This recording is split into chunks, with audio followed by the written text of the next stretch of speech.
All right. Shalom, shalom. First and foremost, I would like to give all praise, honor, glory to Yahawah, BAHASHAM, YAHAWASHI, BAHASHAM, Wadash. Double honors to the elders and the apostles of great millstone that taught us this truth. And salutations to the hopeful elect that's around the four corners of the globe. And the elect begins with 144,000. Yahweh, who the world ignorantly calls God, and Jehovah. BAHASHAM is in the name. YAHAWASHI, who the world ignorantly calls Jesus Christ. The Wadash is the Holy Spirit. I'm the brother I will lump you with the gym at Chicago camp out here in Chicago. Come back at you with another lesson. And Lord, when I hope this lesson be edifying to the hopeful rights elect, the ones of the household of faith. Once again, I hope this lesson is edifying. I'm just simply entitled to this lesson, let nothing separate you from the Lord, Yahweh Shem Yahweh man.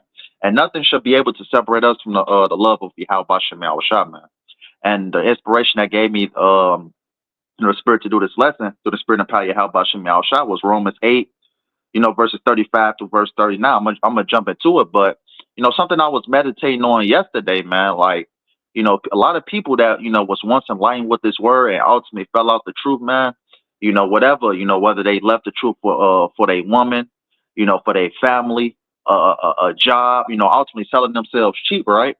But ultimately, nothing shall be able to separate you from the love of Yahweh Shem Yahweh, man. Because ultimately, what, man? Hey, the Lord is promising us everything, man. Those crowns, dominion, rulership, you know. So let nothing, separate you from the love of Yahweh Shem Shai, knowing that what Yahweh Shem Shai is going to give us, man. Hey, but let's just jump straight into it. This is the book of Romans 8 and verse 35. One of my favorite scriptures is in this chapter, man. Romans 8 and 18, and Romans 8 as a whole goes hard. But this is the book of Romans 8 and 35. It says, "Who shall separate us from the love of Mashiach?" Right? Mashiach, which means anointed. We don't say that word Christ, man. You know, it says, shall tribulations or distress or persecution or famine or nakedness or peril or sword. Right? It says, who shall separate us from the love of Mashiach? Shall tribulation or distress or persecution or famine or nakedness or peril or sword? None of these things that's listed, man, shall be able to separate us from the love of Yahweh Shem Shah, man. And hey, man, we go through these things on a daily basis. Us that has this knowledge, wisdom, understanding, because the Rock, the second chapter says what? When we come to serve the Lord, prepare thyself for temptation, because Satan uses, many avenues to ultimately what? To get us to fall off, this on to ultimately fall off the track, man, to fall off, following Yahweh Shem Shah. That's why, Yahweh Shah ultimately told Peter, Satan desired to sift you as wheat, man, because Satan will use these different avenues to basically throw you off track to get you, to get you out the truth, man. Satan will whether use your woman may leave you, hey, your job may fire you, man. But ultimately what, man? None of those things shall be able to separate us, man, from the love of Yahweh Shem Shah, man. None of these things shall be able to separate us from the Lord, man. Hey, different things comes up, man. But hey, just know that Yahweh Shem Shah got you, man. And none of these things shall, should separate you from the Lord, man. You know? Just something I was thinking about, right? Even in my walk in this truth, man. Hey, Satan was attacking different things, man. Hey, my woman left me, you know? But you have to be put into your mind, man. Whatever happens, man, hey, you keep going hard for the Lord, man, to ultimately receive your crown. Let nothing, get you out of this truth, man. You have to really, instill that within your mind, man. Hey, your woman may leave you. Hey, it happens to a lot of us, brothers in this truth, man. Our woman left us, took the kids, things of that nature, man. But you really have to put in your mind, man, no matter what, man. Hey, I'm gonna serve you how about Shem Shai to the very end. That's why the scripture says, those that endure to the end, the same shall be saved. But just to continue in this Romans 8 and 36, it says, as it is written, for thy sake we are killed all the day long. We are accounted as sheep for the slaughter. It says, nay, in all these things we are more than conquerors through him that loved us. Right, we're more than conquerors, man, because what? We know who we serve, man. We serve Yahweh Shem Shah, man, that's give us strength on a daily basis, man. So what? We're more than conquerors because what? We have the names of the Lord, man. Yahweh Shem Shah, that ultimately what? Strengthen us, through this walk, man. It says, for I'm persuaded that neither death nor life, nor angels, nor principalities, nor powers, nor things present, nor things to come, nor height, nor depth, nor any other creature shall be able to separate us from the love of Yahweh, which is in Mashiach Yahweh Shai, our Lord. Right, so it was a few things that was listed, man. Hey, nakedness, peril, sword, hey, because Satan will, like I said, Satan will use these different avenues to attack you, man, to ultimately, for you to, denounce the faith. Satan will use these different avenues and things of that nature. Actually, let's get a perfect example of that, man. I already had it listed up. One, individual I was thinking of, man. Hey, Job. Ultimately what, Satan, came to Yahweh ultimately saying, if I basically plague, I'm gonna just get it to the account, man, because Job was a perfect example of that, man. Job went through everything, but at the end of the day, what, he never lost his integrity. He never gave up, man. He stayed on the track, man. But this is the book of Job. I'm gonna just read the whole first chapter, man. This is the book of Job 1:1. It says there was a man in the land of Uz whose name was Job, and that man was perfect and upright, and one that feared Yahweh and eschewed evil. And there were born unto him 7 sons and 3 daughters. His substance also was 7,000 sheep, and 3,000 camels, and 500 yokes of oxen, and 500 she asses, and a very great household, so that this man was the greatest of all the men of the east. Right? So Job, hey, he had the substance, he had his family, right? Let's keep reading. And his sons went and feasted in their houses, every one his day, and sent and called for their 3 sisters to eat and to drink with them. And it was so, when the days of their feasting were gone about, that Job sent and sanctified them, and rose up early in the morning, and offered burnt offerings according to the number of them all. For Job said, it may be that my sons have sinned, and cursed Yahweh in their hearts, which is the mind. Thus did Job continually. It says, now there was a day when the sons of God came to present themselves before Yahweh, and Satan came also among them. And Yahweh said unto Satan, whence comest thou? Then Satan answered Yahweh and said, from going to and fro in the earth, and from walking up and down in it. Because we ultimately know, man, Satan takes orders, from Yahweh, man, who is the Most High, man. Hey, because that's another lesson I'm gonna get into, Lord willing. Satan doesn't operate on his own, man. Everything, before, Satan, does what he does, man, he has to get permission from the Most High. That's another lesson in itself, though. It says, verse 8, it says, Yahweh said unto Satan, hast thou considered my servant Job, that there is none like him in the earth, a perfect and an upright man, one that feareth Yahweh and escheweth evil.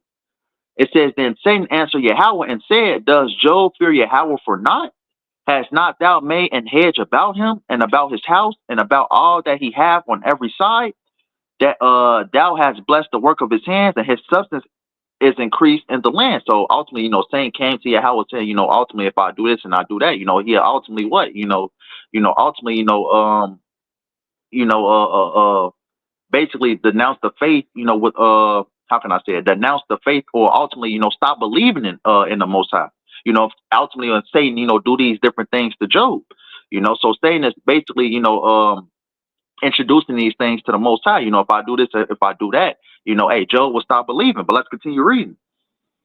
It says, verse 11 says, but put forth thy hand now and touch all that he have, and he will curse thee to thy face. So Satan is ultimately telling the Most High, if I do this and I do that, hey, Job will stop believing in you, man. And I had did this lesson about a year ago. We're all spiritual Jobs, man, in a sense, man. Hey, because, I quoted that Sirach, the first chapter, or Sirach, the second chapter, Salakia. If you come to serve the Lord, prepare thyself for temptation, because ultimately what, Job went through it, we're facing, different things like that, what Job is facing too. Ultimately what, loss, a plague in the body. But I'm actually continue, man, because it's actually going to jump into it. I don't want to get ahead of myself. It says, verse 12, it says, and Yahweh said unto Satan, behold, all that he hath is in thy power, only upon himself, put not forth thy hand. So Satan went forth from the presence of Yahweh, and there was a day when his sons and his daughters were eating and drinking wine in their eldest brother's house, and there came a messenger unto Job, and said, the oxen were plowing, and the asses feeding beside them. And the Sabians fell upon them and took them away. Yea, they have slain the servants with the edge of the sword, and I only am escaped alone to tell thee. It says, while he was yet speaking, there came also another and said, the fire of Yahweh was fallen from heaven, and had burned up the sheep and the servants and consumed them, and I only am escaped alone to tell thee. Right. So ultimately, what Yahweh gave Satan the permission to ultimately what to plague Job, but ultimately what not to kill him, man. So what Satan is basically, what the Most High Yahweh sent Satan to ultimately plague Job, man. So what Job is losing his cattle, he's losing his sheep, he's starting to lose things, right? Because this is a particular point I want to get in here, man. It says, verse 18. It says, while he was yet speaking, there came also another and said, thy sons and thy daughters were eating and drinking wine in their eldest brother's house. And behold, there came a great wind from the wilderness and smote the four corners of the house, and there fell upon the young men, and they are dead, and I only am escaped alone to tell thee. Then Job arose and rent his mantle and shaved his head and fell down upon the ground and worshipped. And it says, verse 21, it says, and said, naked came out of my mother's womb, and naked shall I return thither. Yahweh gave, and Yahweh have taken away. Blessed be the name of Yahweh. And all this Job sinned not, nor charged Yahweh foolishly. Right. So even after all this that came upon Job, man, he said, "Nah, man, I'm not finna give up my integrity, give up my faith, in the Most High Yahweh, man." He ultimately, kept true, man. He took his punishment, and he ultimately took what was brought upon him, man. Just like us, man, whether our wife leave us, man, whether our kids, family, come up against you for believing in Yahweh Shemel Shah, for ultimately what? Preaching this word, you know, preaching this word for Yahweh Shemel Shah, waking up the hopeful right select, whether, you get fired from your job, whether you have, body elements, things of that nature, man. None of these things shall be able to separate you from Yahweh Shemel Shah, because this verse 22, what's the point I wanted to get into, but I wanted, to read this whole first chapter. It says, and all this Job sinned not, nor charged Yahweh foolishly. So basically, he didn't blame Yahweh. He didn't curse Yahweh. He didn't do none of that, man. He ultimately kept true. He stayed on the path, man. Ultimately, he stayed believing. He didn't let none of these things separate him from the love of his love in Yahweh, man. He kept true. He kept fighting, just like us. Because what's that? Sirach 4:28. Let's get that real quick, because we have to keep fighting, no matter what's brought upon us, man. We ultimately have to keep fighting, man. Keep that belief, keep that faith in Yahweh Shemel Shah, despite what's being brought upon us. This is the book of Sirach 4:28. It says, strive for the truth unto death, and the Lord shall fight for thee. Well, we have to constantly fight for this truth, man, no matter what is brought upon us, man. Hey, fucked up, hey, family leave you, wife leave you, hey, little money, no money, you homeless, you got a crib that's, that's half broken down, whatever the case may be, man. Hey, car problems, family problems, whatever the case may be, man. You're supposed to constantly, fight for this truth, man, and continue believing in Yahweh Shemel Shah, man. You know? Hey, and Job, hey, Job was a great example of that, you know? Let's actually get another account. This is the book of Second Maccabees 15 and 17. It says, thus being well comforted by the words of Judas, which were very good and able to stir them up to valor and to encourage the hearts of the young men, they determined not to pitch camp, but courageously to set upon them and manfully to try the matter by conflict, because the city and the sanctuary and the temple were in danger. Here's the point, verse 18, 2 Maccabees 15 and 18. It says, for the care that they took for their wives and their children, their brethren and folks was in least account with them. But the greatest and principal fear was for the holy temple, man.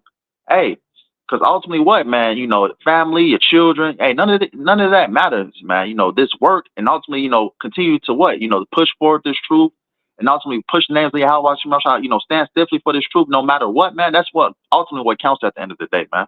And nothing should not be able to separate us from that, man. Whether your wife hate that the fact that you're going out every Saturday to preach this word, whether people hate you, the fact that you putting up these electronic epistles, man, which is these lessons. Hey, Yahweh Shemel Shah comes first, man, and nobody shall be able to separate you from that, man. Because the only person, it starts with you, man. Because what does Revelation, the first chapter, say? Let's get this.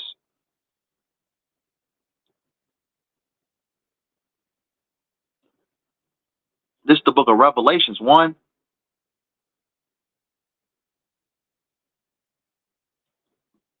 Let's see.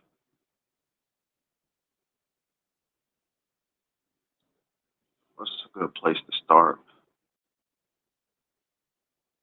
Well, Revelations 3. Let's see. Yep, Revelations 3. This is the book of Revelations 3 and 11. It says, Behold, I come quickly. Hold that fast which thou hast, that no man take thy crown. Because ultimately, what? Yahawah is promising us crowns, man. Because the second Ezra, the second chapter, it says, those that stood so stiffly for the name of the Lord, yet are they crowned, man. That's what we're fighting for at the end of the day, man. And nothing, in this world, man, none of this worldly, thing shall be able to separate us from that, man. As I read in that Romans the 8th chapter, man, whether it be peril, sword, nakedness, hey, man, we're fighting for those crowns at the end of the day. So it comes down to the fact that how bad do you want it, man? If you're gonna let your wife, separate you from the love of the Lord, man. If you're gonna let your children, your family, your job, I'm just naming a few things, man. It's a lot more stuff that I'm, leaving out, you know. But none of these things shall be able to separate us from that, man. You know. Let's actually close out with this one. I ain't gonna make it too much of a long lesson. This is the book of Joshua 24 and 15. It says, And if it seem evil unto you to serve the Lord Yahweh, choose you this day whom you will serve, whether the gods which your fathers served that were on the other side of the flood, or the gods of the Amorites, and in whose land ye dwell. But as for me and my house, we will serve the Lord Yahweh BAHASHAM YAHAWASHI, man. Hey, that's what you got to have in the forefront of your mind, man. Hey, you're not going to put anything, above Yahweh Shem Shai, man. Everything else is secondary, man. And nothing shall be able to separate you from the Lord, man. Seeing that what the Lord is, coming to bring us that great reward, man. Hey, nothing shall be able to separate us from that, man. We're gonna constantly go through it, man. But we have to, rise above that. It's Romans 8, that Romans 8, which I read, man. We are more than conquerors. We have to believe that, man. And none of these things, whether it be your wife, I'm constantly say it, man. Your wife, your family, things of that nature, man. Because ultimately, what, man? Hey, we're fighting for, the greatest glory to ever be, revealed unto us, man. Which is those, having those crowns, ultimately, that dominion, and that's what we're ultimately fighting for. And to get that, man, nothing should be able to separate you from that fact. So with that being said, I hope this lesson was edifying. I want to end up giving all praise and the glory to Yahweh, BAHASHAM, YAHAWASHI, BAHASHAM, Makakwadash. Double honors to the elders and the apostles of great millstone that taught us this truth. And salutations to the hopeful elect that's around the four corners of the globe. Lord, I hope this lesson was edifying. Till next time, Kwam Yasharala, Shalom, and Abba. Shalom.